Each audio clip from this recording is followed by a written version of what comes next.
Hey guys, I'm Abby with Motor City Nerds. Make sure you subscribe. Hi to the new subscribers. Hit the like button. It's free. It really helps me out. Leave a comment. I got my Sagittarius shirt on because it's Sagittarius season, so don't worry. We're here to make things fun and uplifting and reach your goals. But, yeah, can we talk about, I reread Interview with the Vampire, the book, and we're just going to talk about part one because I totally forgot that the book is in parts, just like how the show ended, and I'm like, oh my god, I love it so much. It's the best. I love it so much. But I stand by every single change that this show has made, even more so now, because there were things that I remembered and there were things that I forgot. And one of those things is the theme of the slave owner, Louis, becoming the slave. And I think we were all a little worried that they were going to try and make Louis the nice slave owner. And it's like, you own people like property. You can't be a nice slave owner. You feel me? You picking up what I'm laying down? But then I was like, oh, no. So not only are you guys really saying something about society today by changing the race of Louis, but you handled it impeccably well. But this is a huge theme in the book. This is a huge theme, is that Louis says it. He's like, I went from being the slave owner to being the slave to Lestat. Lestat was a slave to the European vampires, and he didn't like that, and he wanted to come over here and own somebody. And I'm like, oh my god, I stand by all these changes. It's great. But I totally forgot that was a whole thing. And can we just give it up for Anne Rice real quick? Because it's been a minute since I've read these books, and I forgot how beautiful, I'm just beautiful of a writer she was. Like, even when she's talking about the most morbid, disturbing things, it's beautiful. It's like reading a long poem that doesn't seem obnoxious. You know what I'm saying? Not that I dislike poetry or anything. I'm just saying. I was so taken back by that. I'm like, the dialogue, the descriptions, they hit hard and they hit home so well. And I'm like, oh my god. And she left a perfect template behind, like, to tell this story. Now, the changes of Louis and Lestat banging, okay. I say this all the time, so I'm sorry if you've already been over here, so skip forward like 10 seconds, but I say this all the time. Film and books are two different mediums. Storytelling with a camera is very different from storytelling with a book. That's why when people get upset with adaptations, I'm like, you can't do those things. So, we cannot show the love, and they do crawl in the coffin together. That totally happens. This is all a thing. Like I said, there's so much homoerotic stuff in Interview with the Vampire. I go and watch my reaction. I talk about it, and I'm like, are they going to do the gayness? Because you're going to have to. Because there isn't that inner monologue of Louis saying in his head, like, his love and compassion and locked together in hatred and all this stuff with Lestat. So how do you show that to the audience? Oh, you outright put them in a relationship. That's how you storytell with a camera. You can't just do it with, we're friends. And then I've said this a million times. What does it sound like when I say two immortal men living together, raising their immortal daughter together? Oh, are they just besties? They're just besties? They're just like hanging out a lot? Okay. But don't read Fight Club then. If you are upset about the homoerotic things I'm saying about Interview with the Vampire, don't go read Fight Club and have your little hearts destroyed because, oh my god, that is chock full of homoeroticness. You can't walk up to somebody using watercolor mid-painting and say, hey bud, can you switch to oil pastel? Those are fundamentally different mediums. Are you picking up what I'm laying down? I feel like I'm not dramatic enough. I feel like Lestat would approve. I felt like I wasn't dramatic enough. So yeah, things like that have to change. You have to, I was saying this with House of the Dragon. From off rip, I was like, these names are going to be a problem. Having 50 whiteys running around before Corliss was named, the actor was announced. I was like, when everybody went nuts, they were like, oh no, he's black. And I was like, no, thank God. Somebody that looks different. Thank God, because people are going to struggle. I was saying it with House of the Dragon, where I was just like, you can't have this many names sounding the same, and this many this, and this many people look the same, and now this one's banging this one. And then I was like, I think it's super smart to make this character black, because now the rumors, because like I've been saying with that series, is it was always, we don't know as readers if Rhaenyra was not sleeping with her husband, or if those children were his. It was always rumored that Laenor had a boyfriend on the side and did not like women. So I was like, oh, not only is representation important, and I don't mind it, and this awesome version of the sea snake looks awesome, I think this will be easier for the audience to go, that ain't your baby. on screen. Do you get what I'm saying here? It's not a book. We can't read inner monologues of, oh, and I snuck around and met up with my secret lover. No, we have to see it. We can only see and hear what the screen gives us. You feel me? So with Interview with a Vampire, yes, you have to put them in a relationship, because in the book, the way Louis talks about him and Lestat and him and Claudia is in these ways of love and companionship and friendship and this and that and locked together forever. And he openly says he loves Lestat. A bunch of it's so homoerotic. Chill. Aging Claudia up. Smart. Once again, I'm sorry to keep using Game of Thrones as a example here, but like when Robb Stark started doing dumb stuff, or when Daenerys started making decisions and people were like, that's so dumb, why would they do that? And I'm like, you know, they probably didn't want, like, because I think Daenerys is 17, 18, when she, maybe not even, when she takes Meereen. She's 13 when she marries Khal Drogo. Let me hit you guys with that. Robb Stark is 15 or 16 when he marches to war. And so it's like, how smart were you at 15 or 16? How smart were you at 13? I'm just saying, man. So those, I bring those up because it's like, guess what? The other part of that is, do you guys really want to watch a 13-year-old have to bang a grown-ass man? No. So we're going to age her up. Do you want to watch this little boy get slaughtered? No, we're going to age him up. You know what I mean? And Bran is like 7, but either way, it's like it makes sense to age characters up sometimes. But not only did it make sense to age Claudia up, because I forgot Claudia was 5. And then I totally forgot that Anne Rice had her daughter pass away when I think she was around that age. So this character and this book, where you can tell by reading it that this was very special to her. And you can feel it through the entire book. And I love it. And it's very sad, it's tragic, but all these characters are tragic, you know what I'm saying? But the aging up of Claudia was so smart, because to have her just on the one, I don't want to see a 5-year-old. Please tell me, do you guys want to see a 5-year-old attempt to go on dates? That are her own age when she's a vampire and she's really like 25? Do you guys want to see a 5-year-old go on a date? You're a creep, you're a weirdo.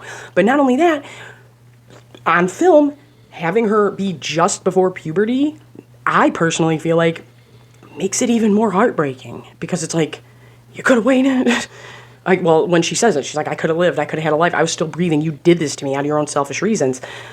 Claudia in the book is 5, and I love that, and I love, when I was reading it, I was like, oh my god, just to have this image of this 5-year-old saying these things is so, and that is just as impactful, when she's like, I feel this way, I feel that way, this, that, and the other thing, and a 5-year-old immortal child is really going to tip you off way, way quicker than Claudia's age in the show.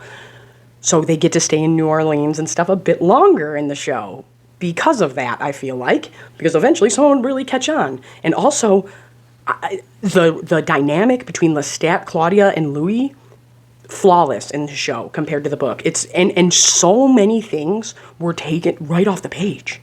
Right off the page. Like, there were some, like the big ones, that I was like, oh no, this is right out of the book, this is right out of the book. No, they took so much right out of the book, including little things like background characters or people you never see again. They don't eat the, I don't think they did, I don't think they eat the coffin maker in the book, but he's described the same exact way he looks in the show. And I was like, oh my god, like they really, not only could we tell they already cared about this story, but they put work in on this, and I appreciate that, and I really liked it.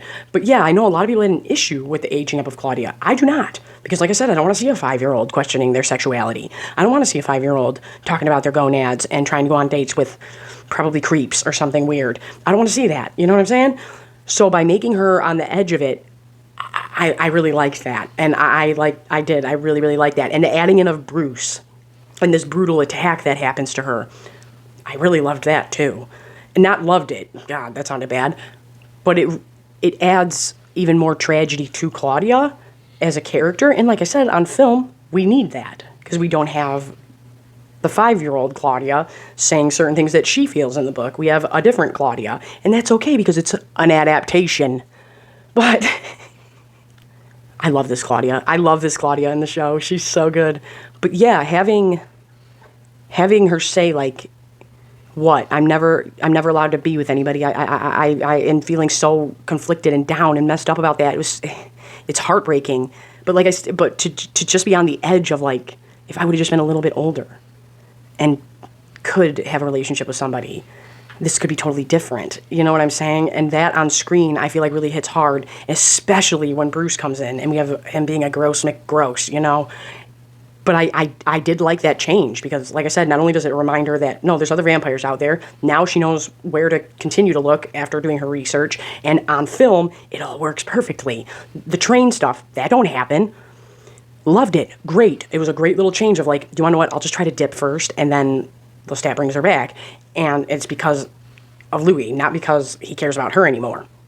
As long as things don't change the fundamental story, you're good. You know what I'm saying? But some people don't like that because they're so purist about it. But I was like, and I always have those conflicting in my head of like the nerd that of me that is obsessed with whatever thing wants to be blinded and go, oh no, this is great sometimes with whatever it is. And then the film part of me is going like, but they're not. They're really, really not handling this well, and they're not doing this, and this well. And sometimes it's in positive and sometimes it's negative, but it is what it is either way.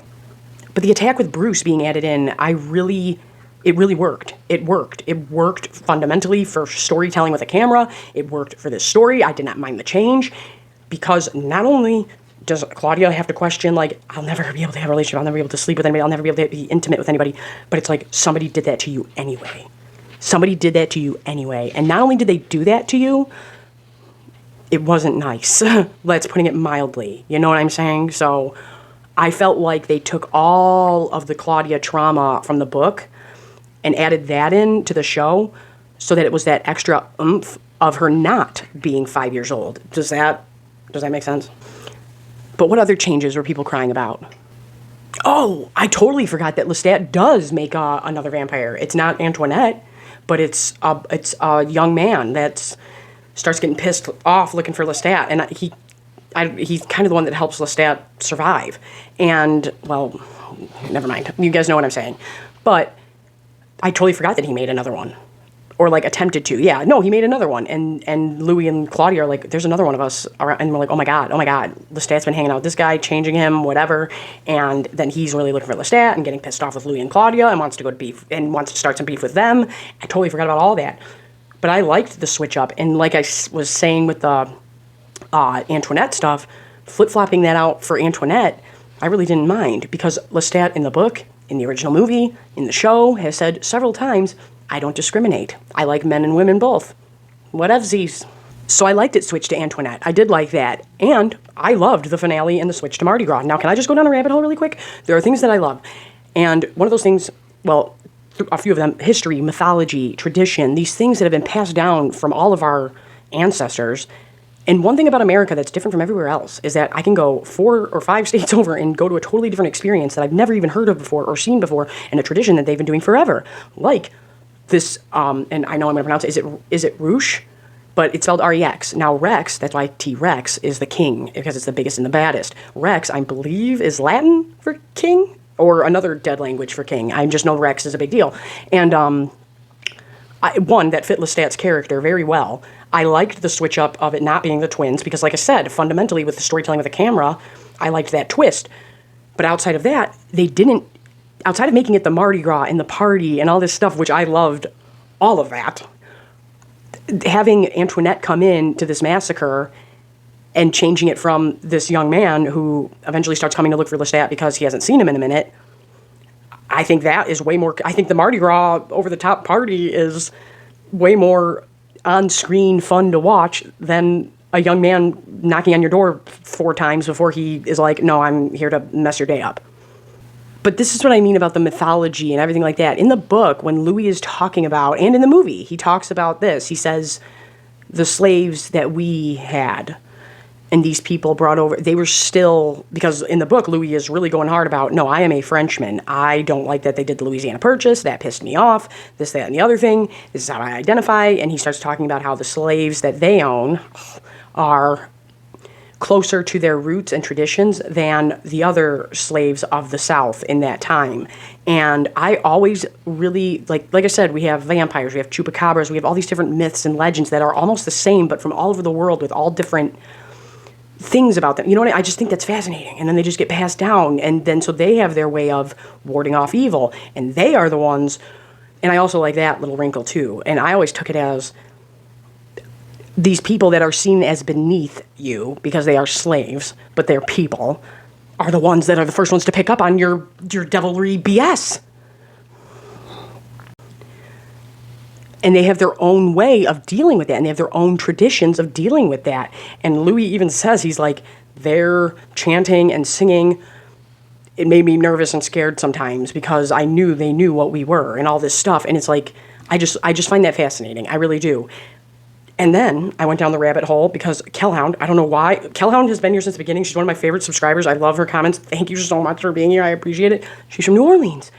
I didn't know about babies and cakes and all these things. And I had assumed it was like the Christmas tree, like when pagans and Christianity was taking over.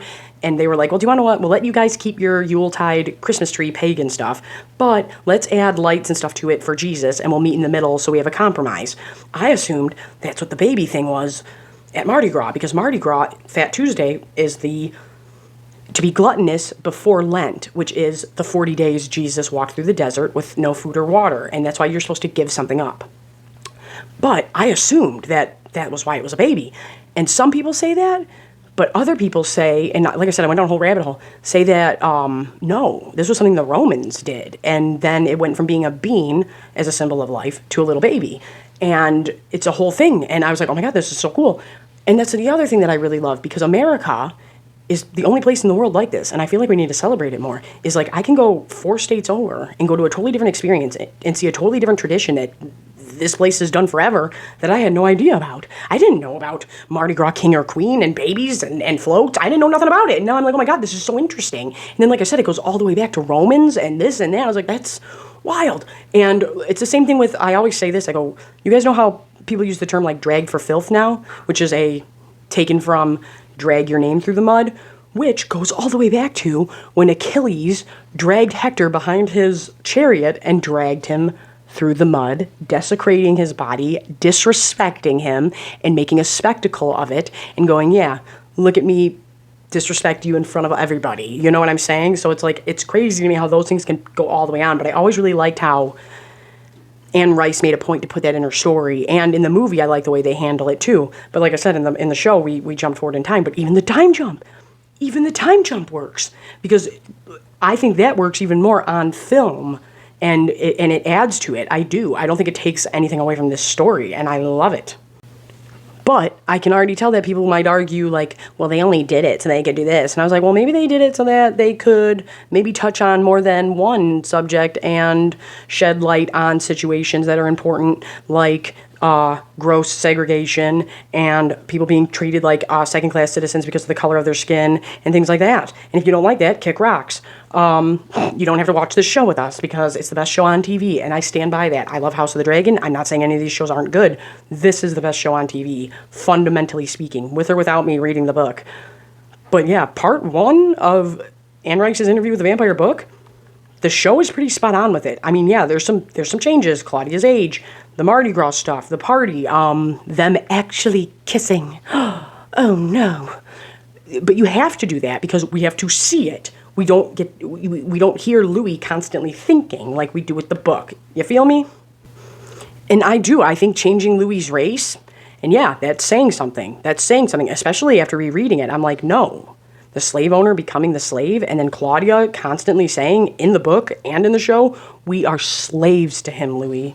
And changing their race makes that hit home a lot harder with an audience, because you're going, they are black.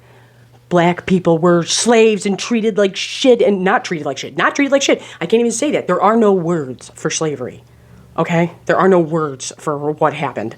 Right there. That's beyond tough. To endure that as a people and keep fighting and keep going, I'm in awe of it. That it's, because it's like, no, there's no words to describe that going on to people, to human beings. So I truly do have a profound respect for Black African Americans as a whole, enduring through so much and still are, and I like them changing Louis and Claudia's race. First and foremost, I don't care what color my fictitious creatures are. Go cry in a corner if you do. And don't hide behind loving a story because you're a bigot. Don't say, well, it's just because I love the story. If you really love the story, you would love the show then. Just saying, no matter what color they were. Shut up. Second, after reading it, I'm like, oh my God. No, they're really hitting home with this stuff now, and even more so. And not just that, they are touching on all types of subjects, past LGBTQ, past race, all types of things are being touched on, and they are handling it amazingly. But honestly, outside of like the big stuff like Bruce, aging of Claudia, race change, and time jump, everything's pretty spot on. It's pretty spot on in part 1. And if anybody wants to argue that, I'm down. If another YouTuber sees this and you want to debate it, I'm down for that. I'm down for a fun debate. I always say that. I love people with differing opinions. But what I'm not going to do is just be insulting. You know what I mean? If you're just going to name call and talk and have hate speech, I'm going to tell you to go fuck yourself. If you want to have a debate and say like, well, I feel this way and that way, educate me if I'm wrong. And if you're wrong, I'll try to tell you something and you learn from it. You know what I mean? Like, the back and forth is what's fun. But yeah, no, I'm just like, after rereading it, and then especially comparing part 1 to season 1, I'm like, there isn't, when it comes to themes, and that's what I've been saying from the jump, if you do not change the story fundamentally, I'm cool. They did not change the story fundamentally on screen, and it's fantastic. Yes, there are things, like I said, Mardi Gras, it is one of the twins that Lestat eats, it's this, it's that, but on camera, these twists made it more fun to watch, in my opinion. You can, I mean, even if it would have been one of the twins, I would have been like, okay, but the whole time I was expecting it to be, and then when it wasn't, I was like, oh, snap. And yeah, I'm just like, everybody needs to be watching this, it's so good, and if you haven't read it in a while, I suggest picking it up. Even if, honestly, what I think would be fun, and I kind of regretted not doing this, was just reading part 1, and then when season 2 comes out, or part 2 comes out, continuing to read it. But I was like, no, I can't stop, because it was so good. I was just like, huh, wow. They really didn't change when it comes to themes and the feelings of these characters fundamentally and everything like that. Nothing has really changed. All that's changed is, and like I said, these big changes, I think they work, especially for telling a story through a camera. But I'm happy with Motor City Nerds, and I have a few videos ready to upload, so I'm excited. I hope everybody has a good Thanksgiving, and yeah, subscribe, comment, share, copy the link. It really helps me out, even if you don't post it anywhere. Twitter is dying, so that's really hurting me. Welcome to everybody who's new. Hobart, you're snoring, and yeah, I'm on OF, I'm on...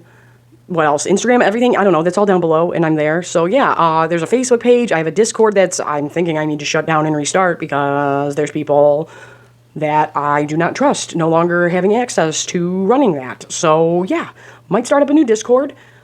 We got a lot of stuff to do. We have for some reason, it won't let me watch The Dark Tower while recording.